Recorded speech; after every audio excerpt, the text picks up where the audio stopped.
Merhaba, iyi geceler. Hoş geldiniz.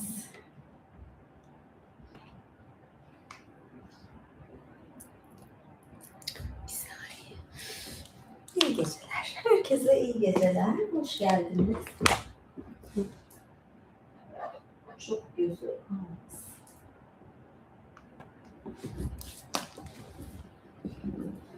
Nasıl, daha iyi mi? Uzaklaştırayım mı onu? Şey gibi miyim yoksa? Yıldız savaşlarındayım ben. Şu anda zaten mavi kılıçla savaşmak üzere. Nasılsınız? İyi misiniz? Maç var bugün değil mi? Birazdan saat 12'de. Teşekkür ederim. Hatta bir elimin ojesini yetiştiremedim bile yani. Çünkü ne giyeceğime karar verememiştim. Ojeyi son dakikaya bıraktım. Ne giyeceğime göre oje sürüyorum. Yani bu önemli. Yani şimdi bu kıyafete tam karar verememiştim. Dedim ki olsun. Bu mavi kıyafete de açık mavi oje giderdi. O yüzden de şimdi bunu sürüyorum. Zaten gerçi Troya ile bu elbisenin ilgisi var mı? Yok. Yok, evet. Birazcık yorumlara bakacağım şimdi. Geliyorum. Sıcak bir yaz gecesi.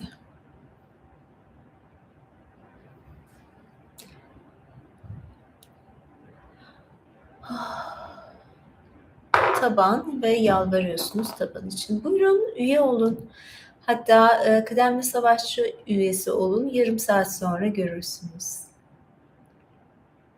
Walking Dead serisinde en sevdiğim karakter, ne alakası var şimdi bu konuyla, ama söyleyeyim tabii ki Negan.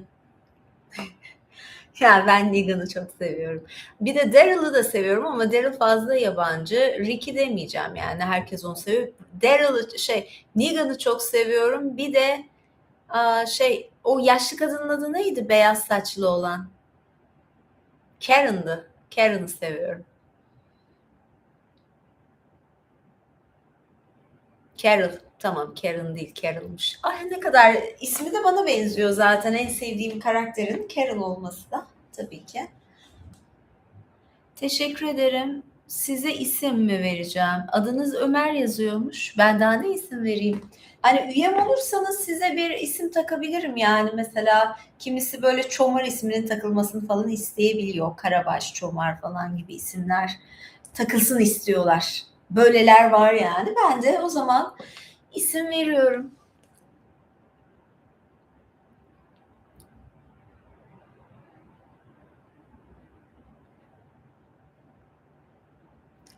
Beni Karadol'a benzettiniz? Ben erkeğimi yemiyorum ama. Ya da kesmiyorum, yemiyorum. Ben bindiğim dalı niye şey yapayım? Dahası da var, gerekir yani. Tek seferlik değil.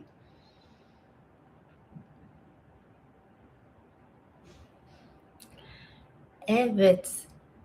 Teşekkür ederim. Şimdi aslında benim bir kitap vardı. Oradan ben şey yapacaktım. Galiba diğer evde kalmış. O yüzden de ben ne yapacağım bugün? Zaten şimdi şu film gösterime girdi ya. Odyssey filmi, biliyorsunuz. Yani bilirsiniz tabii ki. Birkaç versiyonu var. Hatta ben geçen sene şeyi izlemiştim. Odysseus'un eve döndükten sonraki halini izlemiştim. Adam yani böyle kaybetmiş, seneler denizde geçmiş, bezmiş falan, gelmiş eve ama karısının karşısına çıkmaya utanıyor. Oğlunun karşısına çıkmaya utanıyor. Böyle ezik saklıyor kendini. Çünkü bir de düşmanları da var. Yani herkes karısını almak istiyor falan ya. İşte oğlu asi olmuş diyor. Babam da ne halt yemeği, gitti gelmedi, öldü o falan. Annesi hala onu bekliyor falan. Güzel filmdi aslında. Oradaki şeyin heyecanlı, Odysseus'un aslında, ya ben gittim o kadar da senelerim geçti. Ben kaybettim aslında, 20 senedir yokum. Millet de öyle diyor karısı falan. Sen yoksun ortada. Ben o filmi izlemiştim, o güzeldi. Nolan'ın Odyssey'inde o kadar konuşuldu ki, yani bir de şimdi şeyden de bahsediliyor, görüntüyle ilgili meseleler falan da var. Büyük ihtimalle sinemaya gitmeyeceğim. İnternete iyi şey olduğu zaman projeksiyonundan izlerim diye düşünüyorum. Yani çok böyle süper yorumlar görmedim. Parayla alınmış yorumlar var. İzleyen bir arkadaşım da sen en iyisi bekle çok da şart değil dedi. O yüzden yani bir de sinemada böyle bir durumda varsa gitmeyeceğim. Ama size biraz Troya Savaşı'ndan, Odysseus'tan bahsedeceğim. Belki sonraki bölüm olarak ya da önümüzdeki günlerde tatilde Yunanistan'a falan gidersem size o zaman şey yaparım. Odysseus'un gittiği yerleri. Gerçi onu tahtada anlatmak daha mı iyi olur? Bakarım. Yani öyle bir şeyler yapacağım. Sonraya saklayacağım gittiği yerleri. Koyunda güzel bir ismi mi olsun? Film overrated. Ya zaten oyunculuk şeyine falan bakıyorsun ya. Arkadaki ağaç benim yaptığım bir resim. Tüm arkadaki resimleri ben yaptım zaten. Su altı ve şey üstü ağaçlar, ben altıyım. Ben suyum, diğer taraf yani su da olurum, ağaç da olurum gerçi. Birazcık yanaşayım. Kedi bela üstü mü? Nereden aklınıza geliyor ya gerçekten? Karolinos diyemezsiniz. Eğer bir Yunan tanrıçası diyecekseniz sonuna iyi gelmesi lazım. Os derseniz o şey oluyor, erkek oluyor. Ben biraz Yunanca öğreniyorum, Yunanca çalışıyorum. Şöyle bir şey var.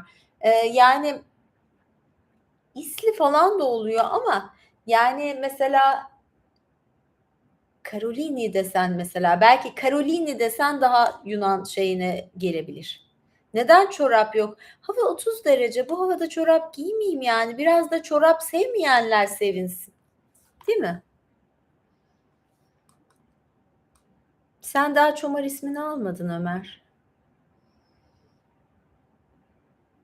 Nereden esinlendim? Ağacı çizerken kadın cinsel organından ve zeytin ağacından.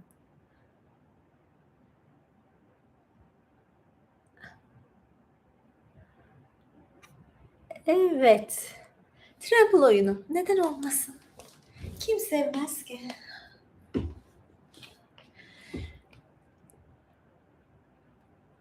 Yani değil mi, sıcaktan yanalım mı bu havada da şeyler falan. Bakın ne güzel yani şu ayakkabılarla terliklerle şey olmak varken.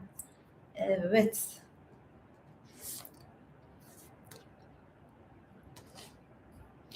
Şimdi ayırmışım. Şöyle bir madde var, kitapta bahsediyor ama bunlar biraz size fazla karışık gelecektir büyük ihtimalle. Ben de size diyorum, size fazla karışık gelecektir. Çok ukalayım. Çok yani bunlar size fazla karışık. Siz anlamazsınız. Ya bakayım kaç madde var. Dardanyalılar ya da Dardanos ırkı. Hani Dardanel falan şey vardır ya Çanakkale'de. Dardanos ırkı. Ya yalnız bu ışık gözlerimi şey yaptı. Zaten şey gözlükte kullanıyorum. Pelop Soğulları ya da Pelops ırkı. Irklardan bahsediyoruz ya. Alakos oğulları ya da Alakos ırkı, Nestor, Nokrisli, Aias, Diomedes ve Odysseus. Bunlar da bir ırk. Irktan ziyade böyle kişilerden bahsediyor. Katılanlardan. Yani şimdi şu ırkları okusam yarım sayfa 1, 2, 3, 4, 5, 6, 7 sayfa. Yani 7 sayfayı bu ırkları şey yaparak yapmayayım ama başlarını okuyayım en iyisi size. Evet, böyle yapabilirim. Yani Troya Savaşı kahraman ırklarının detaylara girmeden kısaca kimdir bunlar diye yapayım. Şimdi Dardanos deyince diyeceksiniz zaten Çanakkale'de vardı, balık firması falan filandı zaten. O şeylere gelecek. Ay ben gözlüğüm temiz sanıyorum, yine değilmiş. Yine değilmiş. Biraz gözlüksüz de görmek isterseniz beni şöyle. Gözlerim mi küçüldü? Biraz göz makyajını hafif yapmışım. Makyaj çok yapmak gerekiyor yayınlarda. Bu da derdim. Sevmiyorum aslında o kadar makyaj. Yan flüt sever miyim? Düzünü de severim. Yan olmasına gerek yok. Yani güzel üflüyorsa, güzel çalıyorsa flüt, düzünü de severim. Yan olmasına gerek yok gerçekten.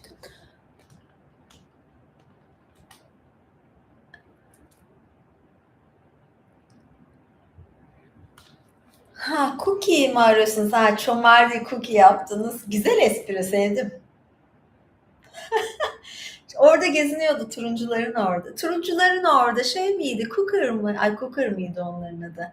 O şey moda köpeklerin adı ne? Hmm, onlardan mı diyeceğim şimdi?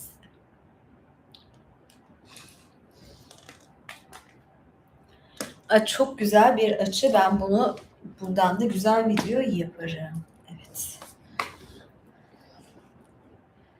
Tamam. Oh, evet. Trempoloğulları katılan şeylerden. Öyle bir şey yoktu. Tamam. Evet. Bozmuyoruz. Tamam. Şey yapacağız. Lütfen sessizlik. Tamam. Hani şey yaparlar ya hocalar. Lütfen. Tahta. Beyaz tahta. Bugün daha şeyiz. Lütfen sessizlik.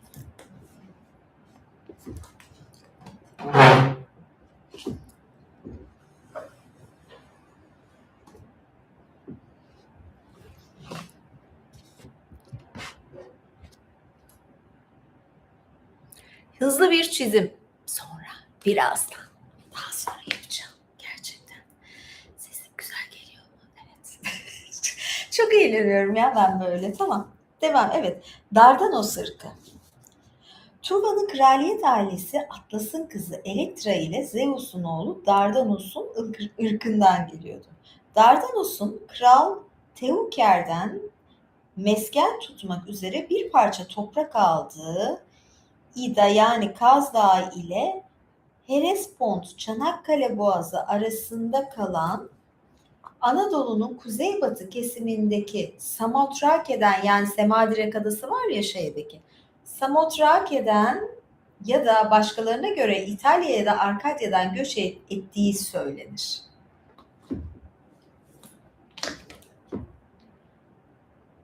Simoesis ya da diğerlerinin deyişiyle Skamander Nehri'nin tanrısının kızı ile birlikteliğinden Dardanos'un Tros isminde bir oğlu olmuş ve Truvalılar isimlerini ondan almışlar. Tros'un 3 oğlu olmuştur. Assarrakos, İlos ve Ganimedes. Şimdi bunlar Çanakkale bölgesiyle ilgili ya ben o yüzden bu kısmı okumak istedim yani belki aranızda Çanakkale'li vardır, orada oturan falan vardır merak ederler bunları. O yüzden ben de bu Dardanos ırkını okuyorum.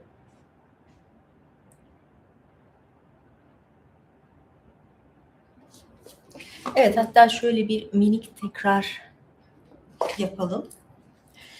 Troya Savaşı'nın kahramanlarından bahsediyorum. Kahraman ırkları ve ilk sayılan Dardanos ırkı var. Dardanos da bir Çanakkale'de bir bölge. Çanakkale'liler bilirler ve hatta Çanakkale Boğazı'nın diğer ismi de Hellespont imiş. Arasında kalan Anadolu'nun kuzeybatı evet Semadirek'ten geldikleri ya da İtalya'dan geldikleri söyleniyor.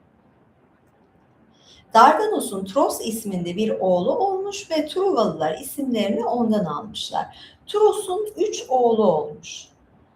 Assarrakos, İlos ve Ganimedes. Bunlardan sonuncusu Dardanos ırkının tüm oğulları gibi muhteşem bir güzelliğe sahipti ve Zeus tarafından tanrıların sakisi onuruna yükseltilip ölümsüz olmuştu.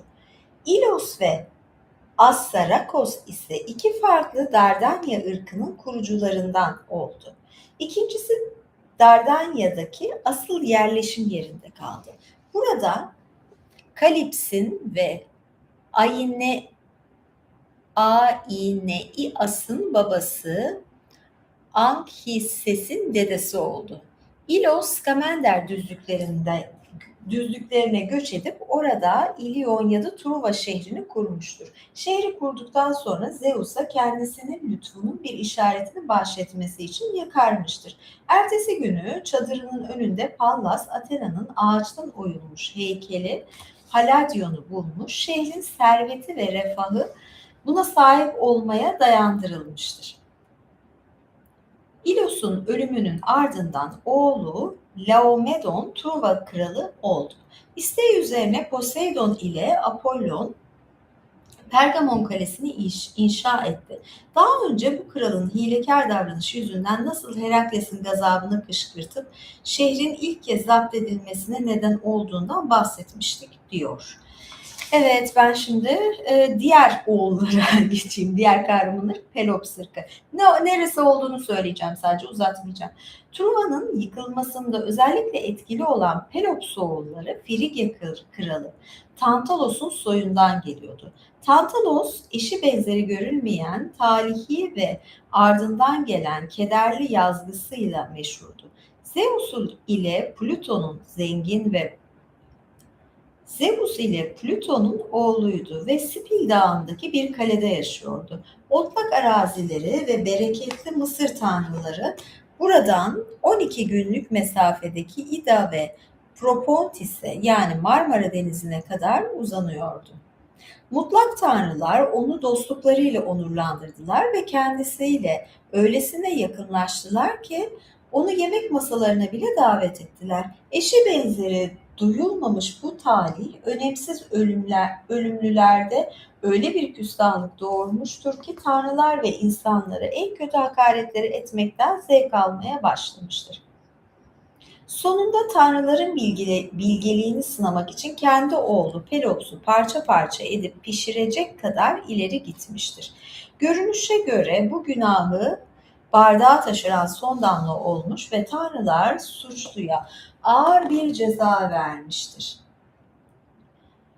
Tantalos'un hayatını ve krallığını nasıl kaybettiğine dair anlatılar bizi tamamen belirsizlik içinde bırakıyor. Genel bir görüş, aşağı dünyada etrafı en lezzetli meyvelerle çevrili ve boğazına dek suyun içinde durmasına karşı yine de sonsuz bir açlık ve susuzluk çektiğine dair meşhur cezasından bahseder. Başka bir anlatı geleneğine göre ise başının üstünde asılı duran devasa bir taş yüzünden sonsuz korkuya terk edilmiş durumda imiş.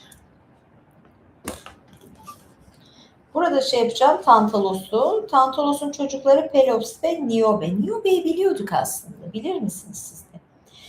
İkincinin bahtsız kaderi zaten Tebai efsanesinin tarihçesinde anlatılmıştır. Pelops da Hermes tarafından tekrar hayata döndürülmüş. Babası parça parça etmiş de. Ben de dedikodu anlatır gibi yapıyorum. Babası öyle yapmıştı, bu da böyle. Niobe'ye ne olmuş? Niobe'ye büyük ihtimalle Zeus aşık olmuştur. Ondan sonra Zeus onunla birlikte olmuştur. Çocuk pedalamıştır falan diyesim geliyor da dur bir dakika. Emin değilim. Yani sadece salladım şu anda. Evet, şöyle bakıyorum. Bahsetmiyor Niobe'den. Ben de bugün karıştırmayacağım.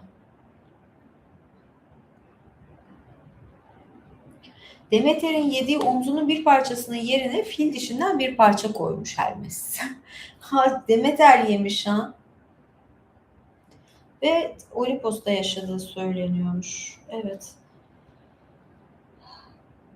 Aikos ırkından bahsediyor. Savaştaki 3. ırk. Bunlar nereden gelmiş?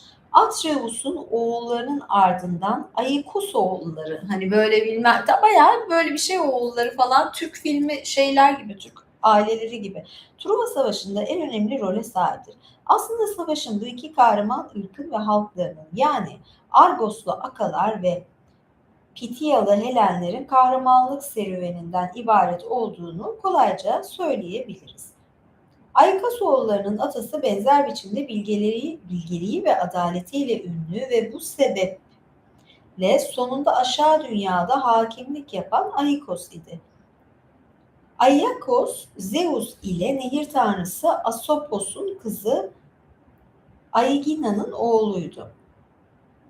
Şimdi bu ne yapmış bu adam, ona bakıyorum ben. Pelops'un oğluymuş babalarıyla. Burası çok uzun.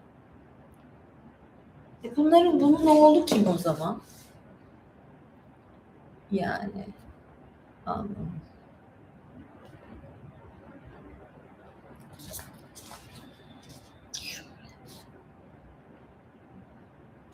Yani bir de böyle isimler falan da hep karışık ya.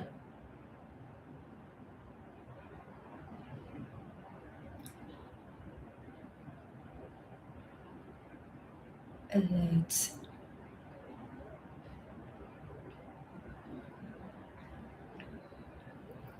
Şunu şey yapalım da. Diskur falan bir dakika. Erdemliği karşına. Ha, Tetis'in şeyi. Tetis'i eş olarak veriyorlar ama Aikos'a mı veriyorlar? Kime veriyorlar? Peleus. Peleus ve Telamon erkekliklerine erişilip babalarının çok sevdiği kardeşler. Yani şey var ya, Tesis'i eş olarak vermişler. Tesis de ona oğlan çocuğu doğuruyor, Akileus. Yani bunlar şeyin ataları. Aiyakos ırkı Aşil'in ataları. Yani Aşil'in babası ölümlüydü ya, annesi ise Tesis, annesi ölümsüz. Onun babası.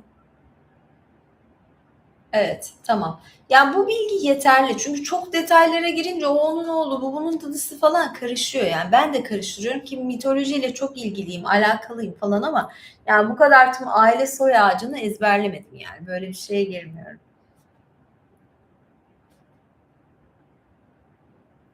Aikos'un ikinci oğlu Telemon'un soyundan görece daha az önemli kahraman olan Ajax ve Ajax. Ajax. Ajax futbol takımı vardı değil mi? Evet. İlk oğlu yani Telamon değil, Peleus. Peleus'un soyundan geliyor yani Aşil. Nestor, Lokrisli, Aias, Diomedes, Odysseus. Bazı diğer meşhur kabile reisleri Pelos ve Aikos ırkından kahramanlarla bağlantılıdır. Bu liderler arasında Yunanlar için bilgece tavsiyeleri Truva karşısındaki Akileus ve Ajax mı? Ajax futbol takımıydı. Gözü pek cesareti kadar vazgeçilmez olan Peleoslu yaşlı Nestor ilk sırada gelir. Nestor'dan bahsediyor. Yani bunlar ayrı ayrı kahramanlar. Birbiriyle akraba değil zaten. Ve zaten Odysseus'tan da bahsediyor. Şimdi Truva Savaşı ile ilgili birazcık okuma yapayım. 1, 2, 3, 4, 5, 6, 7. Tüm savaşı şey yapsak çok uzun sürecek. Ve zaten bu İlyada destanından Truva Savaşı şey yapılıyor. Ne yapılıyor? Şey yapılıyor. Kelimeye bak, cümleye bak yani.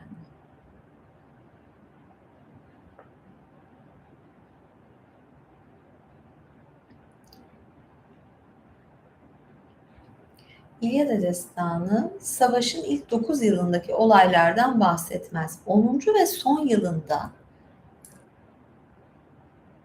ve Akileus hakkında Agamemnon'un çelişmesiyle, bunlarla çelişmeleriyle ilgili, çekişmeleriyle ilgili bölümlere yer verir.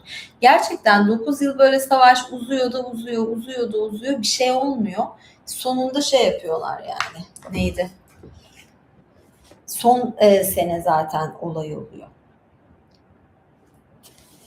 Şimdi savaşa da girmeyeceğim. Savaşa girersek başka bir şey oluyor. Size ben burada hani şey dedim ya, Odyssey filmi, bunun Truva Savaşı'nın kahramanlıkları falan, bunlardan bahsedeceğim.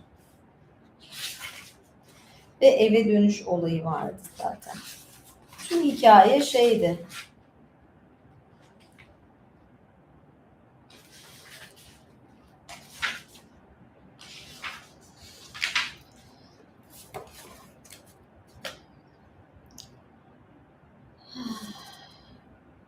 Savaşın çıkış nedeni ve ilk 9 yılında yaşananlardan sadece arada bir açıklama yapmak için bahseder.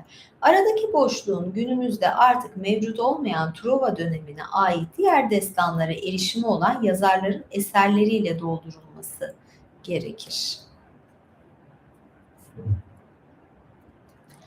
Ayakkabıyı çıkarsın mı? Neyse.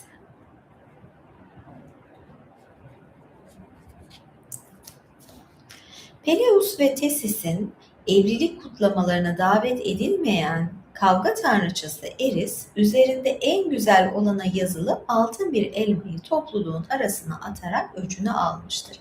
Birbirine rakip olan üç tanrıçanın Hera, Athena ve Afrodit, her biri de elma üzerinde hak iddia etmiştir. Ancak karar Zeus'un buyruğuyla Paris'in yargısına bırakılmıştır. Paris, Truva kralı Priapos Priamos'un oğullarından biriydi. Annesi Hekabe'nin hamileliği sırasında gördüğü uğursuz bir rüya yüzünden doğumundan hemen sonra İda Dağı'na terk edilmiştir. Birkaç çoban tarafından bulunmuş ve büyütülmüştür. Kararını kendisine dünyadaki en güzel kadını eş olarak vereceğine söz veren Afrodit'ten yana kullanmıştır. Kısa süre sonra kendisi gibi yakışıklılığı ve fiziksel becerileriyle tanınan genç kralın düzenlediği birkaç oyunda tüm erkek kardeşlerinden ödülleri aldıktan sonra kahin Kassandra tarafından tanınmış ve babası tarafından kabul edilmiştir. Daha sonra deniz aşırı bir yolculuğa çıkıp Yunanistan'a gitmiş ve Sparta kralı Menelaos'un sarayını ziyaret etmiştir. Kral tarafından hoş karşılanmış ve güzelce ağırlanmış.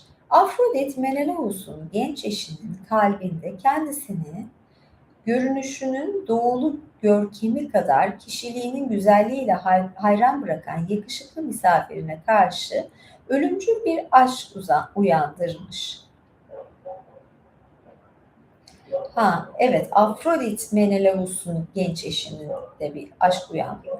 Kocası Menelaos Girit'e gittiğinde ve erkek kardeşleri Disopur, Apareus'un oğullarıyla olan mücadeleyle meşgulken Helene kendisini baştan çıkaran Paris ile Truva'ya kaçmış. Truva kralının Helene'yi teslim etmeyi reddetmesi üzerine Menelaos tüm Yunanistan'ı bir intikam savaşına kışkırtmayı başarmıştır. Yunan kabile reislerinin çoğu Helene'ye talip olduğundan ve Helene'nin seçeceği kocayı incinmesi ya da saldırıya uğraması durumunda desteklemek adına birleşeceklerine dair Tyndareus'a ant içtiklerinden bu görevi başarmak hiç de zor olmamıştı. Yunanlıların yeterli sayıda adamla doldurdukları gemileri Aulis'in Boeotia limanında toplanmış. Gemilerin sayısı Homeros'a göre 1183'müş ve bunların yüzden fazlasını seferin lideri olarak seçilen Agamemnon'un tek başına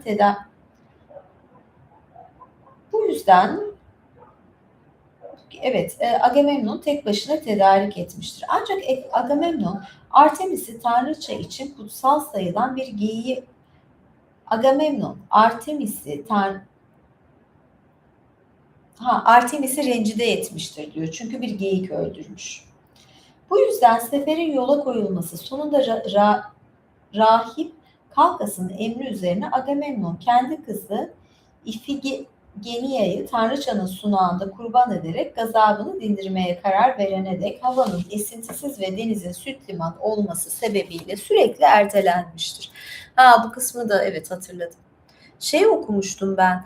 Bir kitap vardı. Benim adım Kirke diye. Orada zaten bunlardan ayrıca detaylı bahsediyordu. Kirke mi?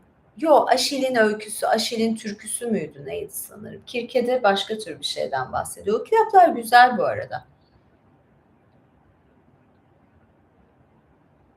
Tam kurban edileceği sırada Artemis Ifigenia'yı kurtarmış ve yerine dişi bir geyik geçirdikten sonra kızı tanrıçanın tapınağında rahibe olduğu Taurus'a yollamıştır.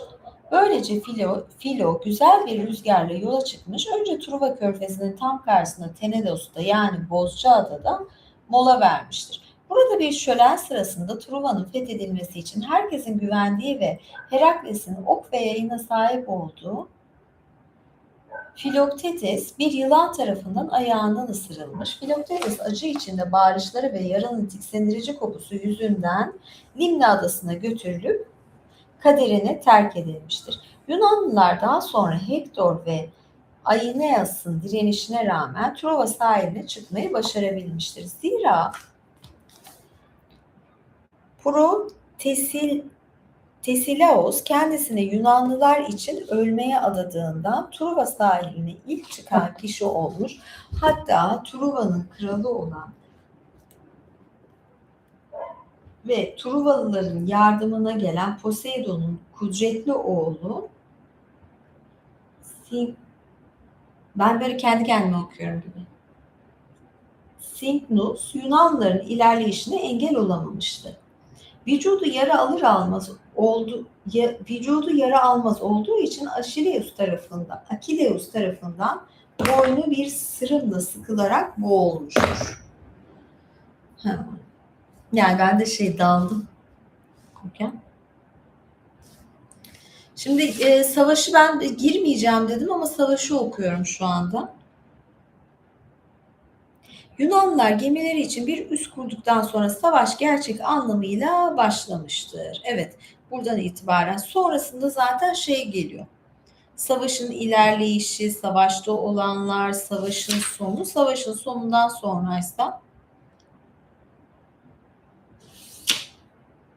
yani herkes dağıldıktan sonra ben şimdi bu kısma girmeyeceğim. Başka bir zaman gireriz isterseniz. Neyse. Tahtaya bir şey yazarım diyordum ama ne yazsam? Dersin sonuna geldik.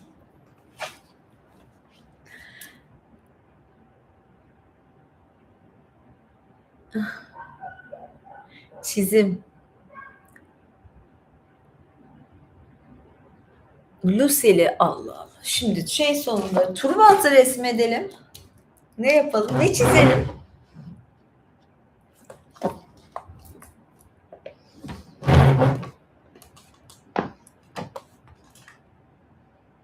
Yani Lucille de alakasız olur ama. Değil mi? Yani. Trample oyununu seviyor muyum? Olabilir, neden olmasın? Kim sevmez ki falan gibisinden geniş laflar edeceğim. Bir saniye şimdi. Truvat'ı nasıldı? Gel bir de mesela yapıyorlar.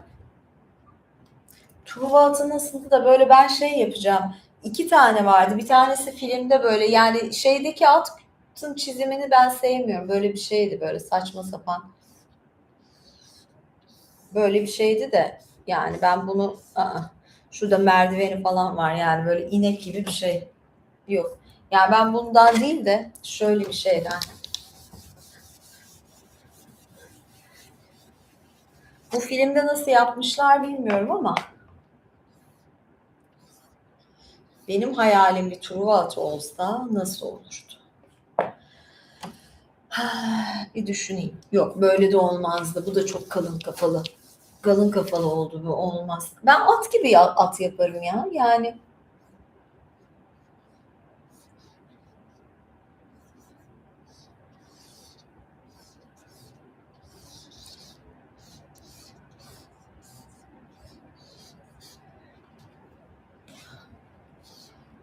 ama buraya sığmayacak. Sığmayacak.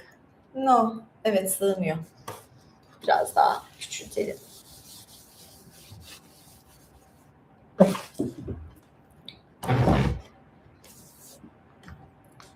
Ya bir de tam önünde değilim. Benim şimdi yapmam gerekiyor.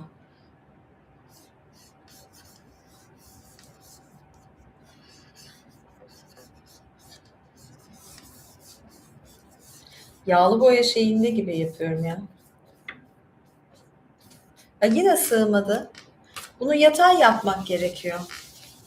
Sığdıramadım. Şöyle böleyim bari. Kafasını buraya alayım en fazla.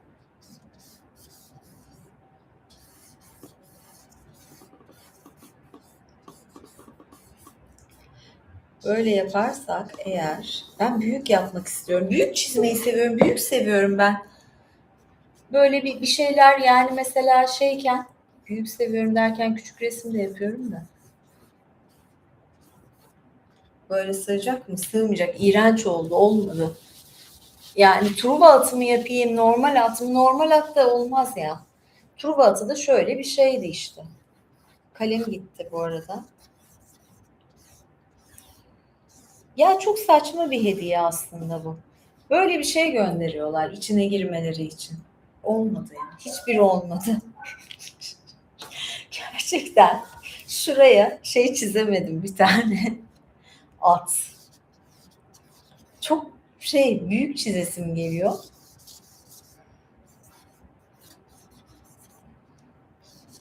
Kuyruğu falan da yoktu mesela. Şeydeki Tuğba atını da hatırlıyorum.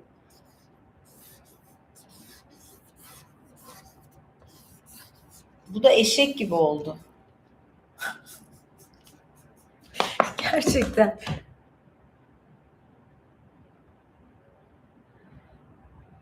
Yani. Neyse. Bu çok komik oldu. Ay, şeye de benziyor, köpeğe de benziyor. Bir tane türü şöyle bir bakayım. Bir saniye ya. Bir at görmem lazım. At. Heh, at hayvanını bir göreyim tekrar hatırlayayım ama ya gerçekten bunun şey olarak da yapılmaz yani.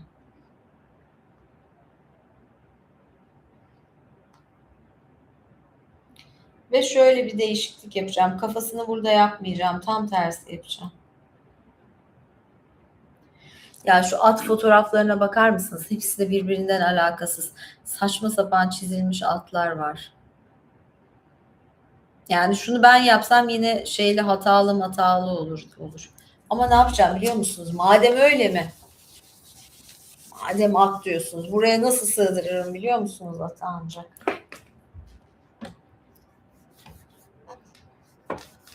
Napolyon'un atı gibi. Bu tabii şey atı değil. Neydi? Truva atı değil.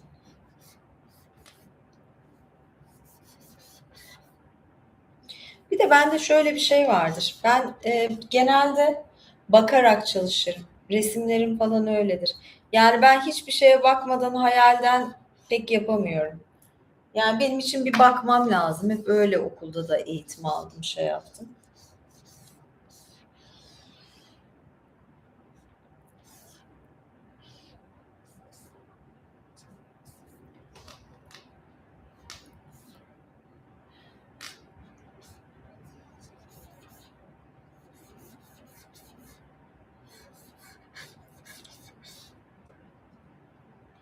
Bu arada babam atlara çok meraklıydı. Dedem çok meraklıydı ve babam at çizerdi. Benden de şey vardı. At çiz, at çiz, at çiz. Ben de at çizmeyi hep reddettim.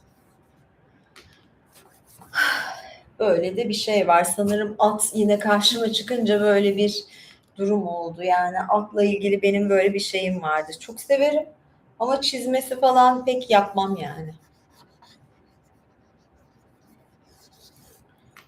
Bakın böyle bir at olmadı. Kafası küçük oldu ama yine de biraz daha ata benzedi.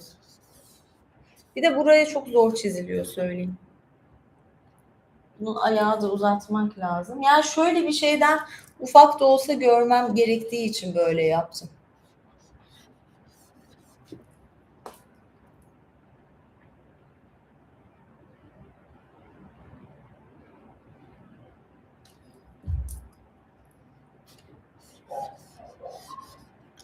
Daha iyi.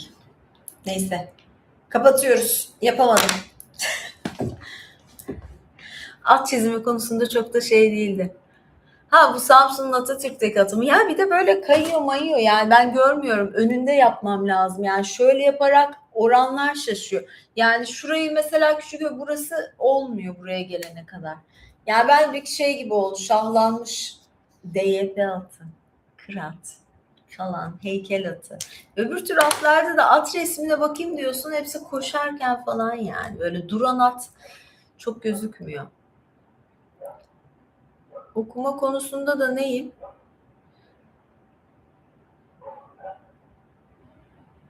Ya şey bazen öyle Yunan şeyler çıkıyor ki ya da kelimeler takılıyor insan.